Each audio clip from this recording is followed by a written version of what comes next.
This video is about positive reinforcement and behavior modification through video games. Now, the main reason why I want to address the behavioral changes that come from playing video games is because it seems to be a moderately hot topic right now. Many of my friends and relatives play video games pretty often, and to see legislation and different organizations trying to address the addictive patterns of video games causes me to want to address it and to look at it intuitively. But without further ado, let's look at the different steps that I think are associated, or at least the different aspects that are associated with the behavioral modification changes through positive reinforcement that is in video games.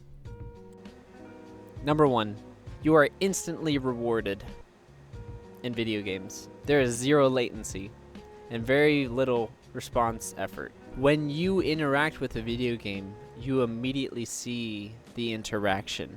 When you lose in a video game, you know you lost. When you win in a video game, you know you won. When you open a loot box, you immediately see what you've been rewarded with. There's very little space in between things. That doesn't necessarily mean that the end goal is instantly tangible, but that does mean that the space between you and progress is very, very short.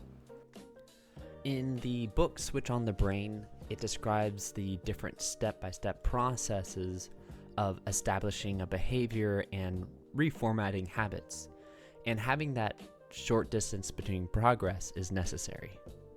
Number 2, prompting. There's tons of prompting in video games.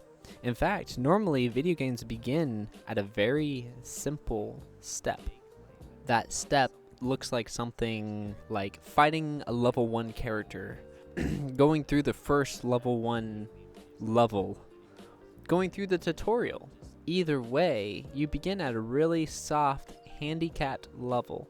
It's not until later, where as you progress, that you start not needing to rely on the tutorial. You start not needing to rely on the tips that appear on the screen, or you don't have to focus your eyes on things other than the game itself.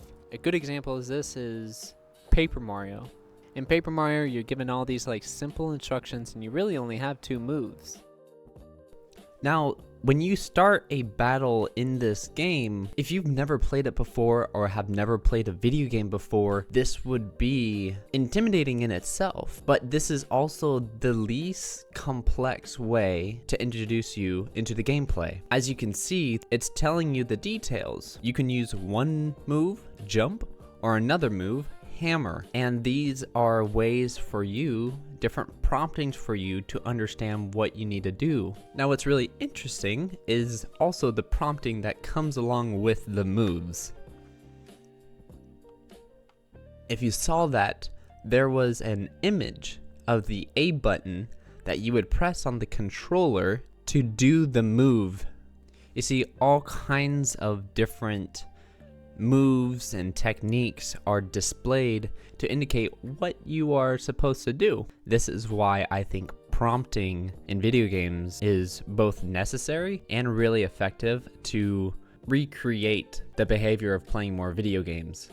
And that's all you really need to focus on right then and there. It's a really gentle prompt, but then it slowly gets more complex, and it's encouraging you.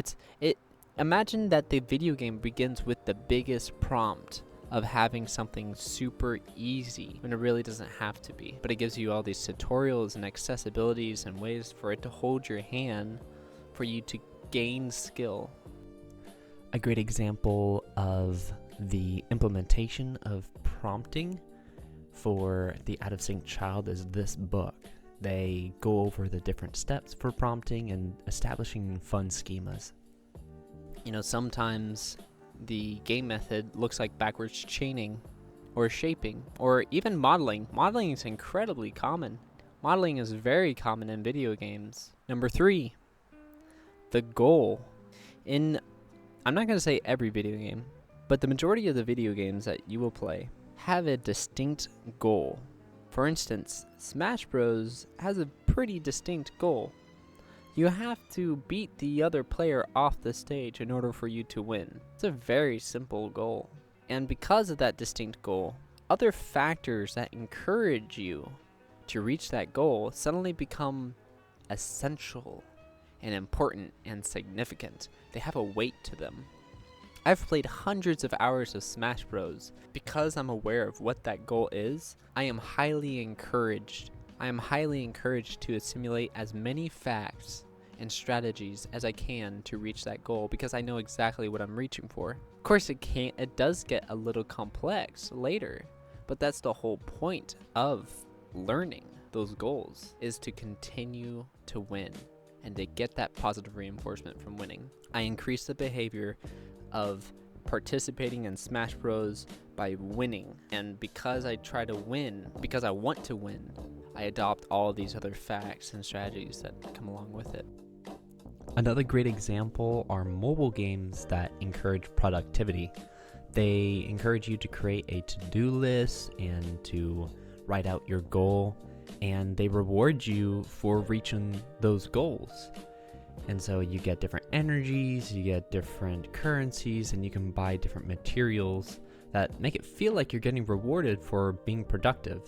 And so those to-do lists are rewarding.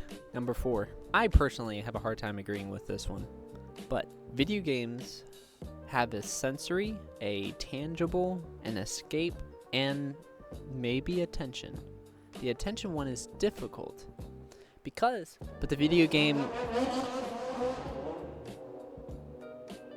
people don't realize that video games isn't just something that you interact with, but the video game is also interacting with you. Often you're playing with a character that other NPCs is interacting with your character, and there's an association that begins with that. Or maybe in the end of beating a level, it says congratulations. Who is it saying congratulations to? It's saying it to the player. They're getting attention from that. Even if it might not feel like direct human contact, it is satisfying at least a portion of that function. There's a book called How to Win Friends and Influence People that emphasizes the necessity for attention.